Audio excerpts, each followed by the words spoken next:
Girls, ang mga asawa nyo ba naglalaba rin? Eh di napakastig po pala nila. Tulad ko, astigalaba. Hi! Kabibs Daryl po muli. Lihitin mong simpleng mamamayan dito sa Quezon Province. At sa pagkakataon na ito, maglalaba nga po pala ako. Ang hirap nga po pala talaga mga kabibs ko kapag nag-iisa. Sapagkat akin lahat ng trabaho. O baka naman, may kakilala kayong single dyan. I-recommenda nyo naman po ako, parang awa nyo na. Uy! Ang sarap siguro mga kabibs ko kung may kasama ano? Aray ko!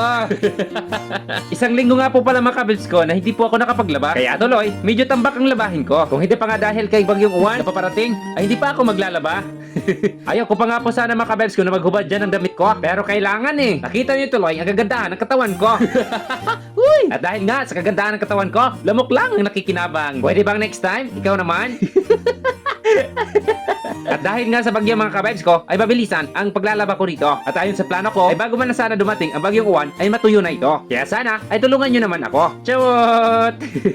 Kung mayroon lang sana akong kasama, ay siya sana maglalaba dito habang ako ay busy sa ibang trabaho. Kaya mag-apply na, now na! Pero alam niyo po, mga kabibs ko, ay kailangan ng lalaki na matutong maglaba. Alam niyo po kung bakit? Eh para po doon sa mga lalaking hindi po marunong maglaba. Paano nalaman kung inyong mga asawa ay bagong anak? Eh sino po ang maglalaba? Di po ba? Sa bagay, kung may mababait kayong magulang o biyanan, ay pwede rin naman sila. Pero mas mainam kung mismong tayo talaga marunong maglaba. Oh girls, kung kayo ang tatanungin, alin ang mas gusto nyo? Ang lalaki marunong maglaba o di marunong maglaba? Pero kung ang gusto nyo ay lalaki marunong maglaba, eh ako na yon. Abay, ano bang hinihintay mo? Gustuhin mo na.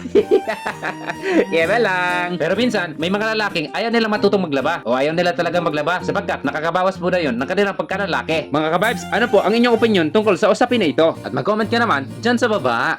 Ulitin ko ha? Marunong bang maglaba ang mga mister nyo? Eh kasi kung hindi, trainingan nyo na, paglabahin nyo na, araw-araw.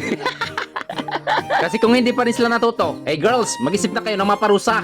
Teka. Ano nga bang pwedeng parusa? Eh di ba girls, pagsapit ng gabi, gusto ng mga mister nyo ng lambing-lambing? Eh di wag nyo munang lambingin girls hanggang hindi sila natuto. Nako. Sul-sul ka kabibs Daryl ha? Di na kita i-follow.